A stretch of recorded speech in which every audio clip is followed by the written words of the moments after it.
This is your daily market brief for October 24th, 2023.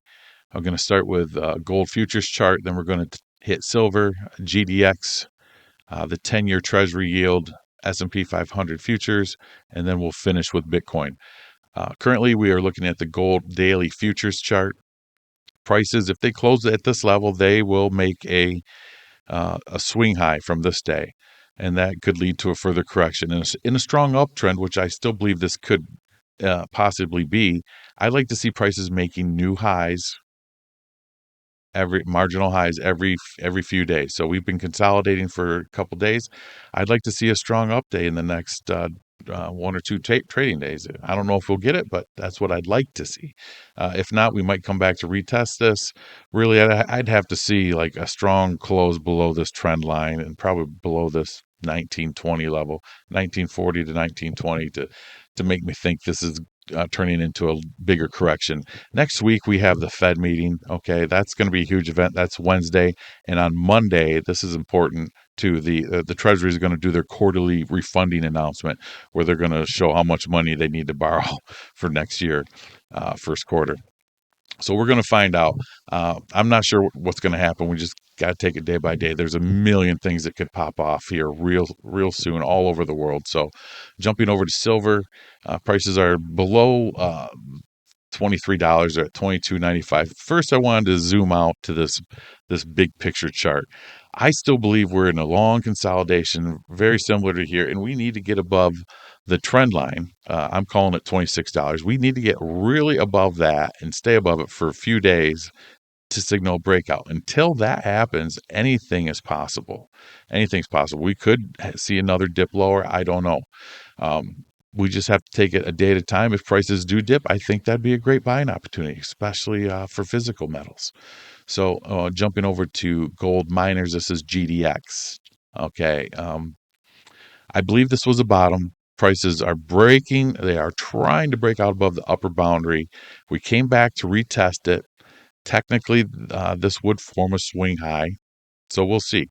If this level holds, great. If we close below 2770, that's my line in the sand, then this is probably just a pullback before higher highs.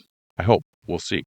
Uh, Over to the 10-year Treasury, had a massive reversal candle yesterday. This is called a outside reversal day, and it encompassed bearish engulfing candles. So that's a big reversal day. Technically, we need to see yields close below yesterday's low, which was 4.831%. So if we see a close below that, that would make a swing high, and that could be a potential top. Until I see that, before I forget, yesterday's big reversal was over Bill Ackman saying he covered all his bond shorts, and that he thinks the economy is rolling over faster than it looks. So we'll see if he's right, but that scared everybody, and a lot of people took profits. Uh, if we if we close above yesterday's high, the high tick was 5.021%. If we get a breakout above that level next week, like I said, we got the quarterly refunding announcement coming next week. If they got to issue a lot of bonds, we could see a breakout. So the next couple of weeks are super sketchy. It's going to be interesting. Jumping over to the S&P 500 daily futures, the line in the sand for me is 4190. All right. If we see a couple closes below that, I'm like, this could be probably a more significant breakdown. Until then, in the meantime, we had a reversal day yesterday. It's kind of an indecision day. They didn't really want to go up. They didn't really want to go down.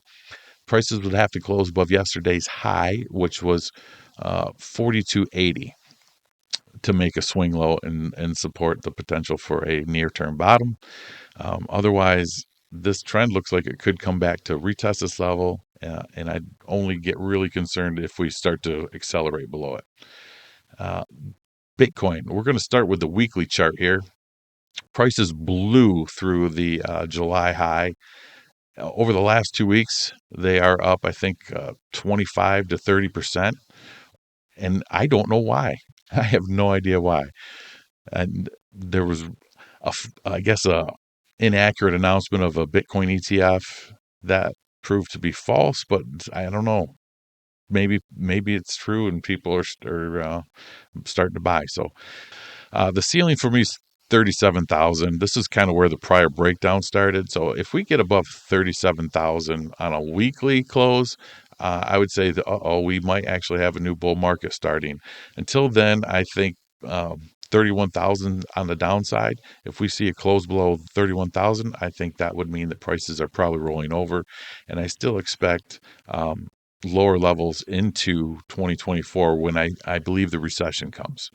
If I'm wrong about the recession, then who knows? And that, I guess there was one daily chart here. This is the Bitcoin daily futures. I wanted to point out a gap here. There was a huge gap around, I guess that's 36,000 from 34,440. Prices gap through here, and that was basically the beginning of this total meltdown.